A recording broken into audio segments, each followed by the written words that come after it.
ذرا نم ہو تو یہ مٹی بڑی زرخیز ہے ساقی۔ تو ملچنگ کیا ہے؟ ملچنگ دو طرح کی ہوتی ہے، ملچنگ آرگینک اور نان آرگینک۔ نان آرگینک میں یہ ہے کہ آپ پلاسٹک کا کالے رنگ کا شاپر، آپ جو ریز بیڈ بناتے ہیں چاہے وہ چھوٹے ہیں یا بڑے ہیں، اس کے اوپر جو کور کرتے ہیں پلاسٹک کے کالے رنگ کے شاپر سے تاکہ جڑی بوٹی نہ ہو، تو اس کے نقصانات میں پہلے بتا دوں کہ نقصانات یہ ہیں کہ جتنا بیوٹا ہے وہ آپ کا ختم ہو جاتا ہے، وہ مر جاتا ہے، بیکٹیریا جتنا بھی ہے وہ مر جاتا ہے۔ جڑی بوٹی تو نہیں اگتی، لیکن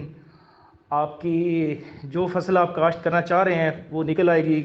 شاپر کے درمیان سے، پولیتھین کے درمیان سے سوراخ کریں گے، اس کے اندر سے وہ جرمینیٹ ہو جائے گا اور کھادوں کے سہارے وہ آگے چلے گا، نہ کہ اس کو آرگینک میٹر جو ہے وہ فائدہ دیتا ہے، نہ کوئی بیکٹیریا فائدہ دیتا ہے۔ تو یہ ہے نان آرگینک ملچنگ۔ اب آرگینک ملچنگ میں کیا ہے کہ جتنی بھی فصلوں کی باقیات ہیں وہ آپ استعمال کریں گے تو وہ آرگینک ہوں گی، جیسے کماد کی چھوئی،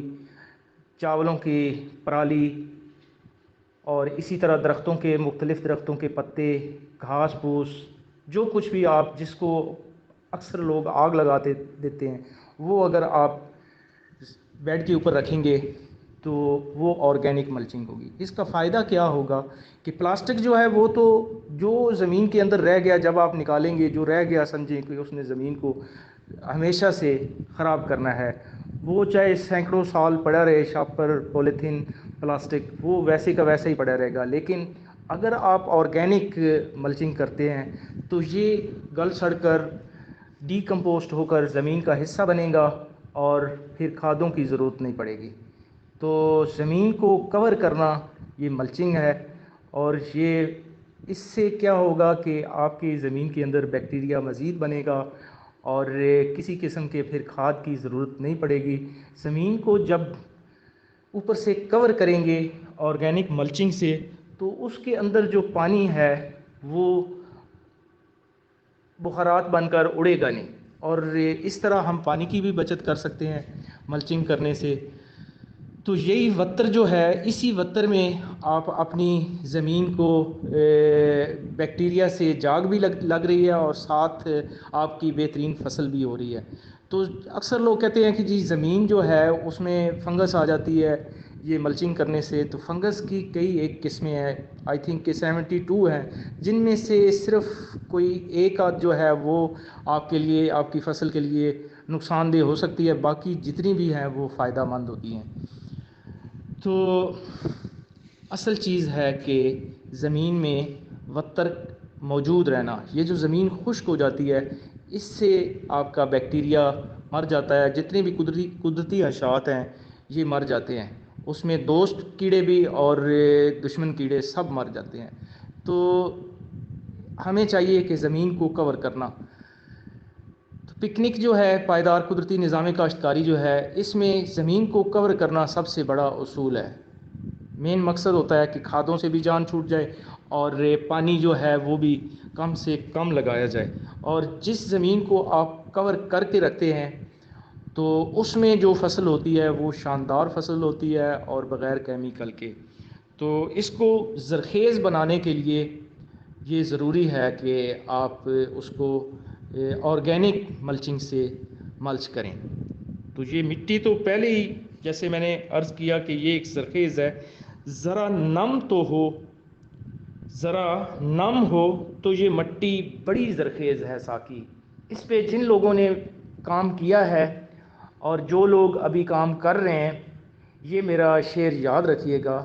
یہ اس وقت آپ کو فائدہ، اس کا شعر کی بھی سمجھ آئے گی اور فائدہ بھی پہنچے گا جب آپ کی زمین کبھی بھی خشک نہیں ہوگی، اس میں وتر موجود رہے گا۔ اور اس کے بعد پھر یہ کہنا ہے کہ اگر پانی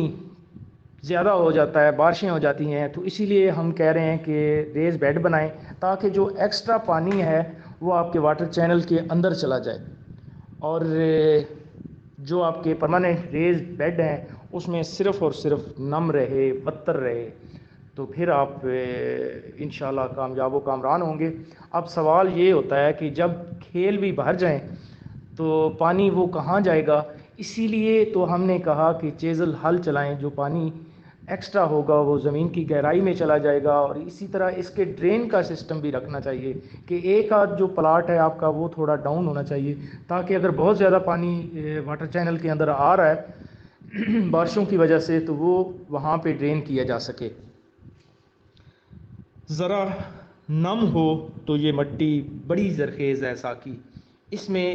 جو مزید یہ کہنا چاہوں گا کہ جو لوگ ہیں، اب لوگوں کے حوالے سے کہ جو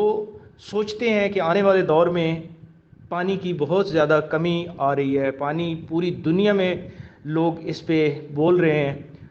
اور کہہ رہے ہیں کہ آنے والا دور جو ہے اس میں پانی کی بہت زیادہ قلت ہے، اور اسی طرح جو خوراک ہے اس کی بھی قلت ہے۔ تو آپ کو تمام دوستوں کو چاہیے کہ اس پہ غور کریں، تاکہ ہمیں اتنی پانی کی ضرورت ہو ہی نہیں۔ تو اس کے لیے آپ پرماننٹ ریز بیڈ کی طرف آئیں، اس کو سمجھیں۔ میں کہتا ہوں کہ 3 سال میں بیڈ، عام طور پہ کہا جاتا ہے کہ 3-4 سال میں بیڈ میچور ہوتا ہے، تو میں کہتا ہوں کہ اگر آپ 2-3 سال میں اس چیز کو سمجھ بھی جائیں تو یہ بھی بہت اچھا ہے، تاکہ آپ کو اس کی افادیت کا پتہ چل جائے، اور آنے والے دور سے پہلے، قحط والے دور سے پہلے آپ اس کے لیے ریڈی ہو، اور آپ اس پہ کام کر چکے ہوں، اور آپ کے پاس اپنے بیج موجود ہوں۔ تو پھر کیا ہوگا؟ ذرا نم ہو تو یہ مٹی بڑی زرخیز ہے ساقی۔ تو اسی میں جو لوگ پہلے سے اس پہ کام کر رہے ہیں، جن لوگوں میں یہ موٹیویشن موجود ہے، تو انشاءاللہ وہ کامیاب و کامران ہوں گے۔ دعاؤں میں یاد رکھیے گا۔ فی امان اللہ۔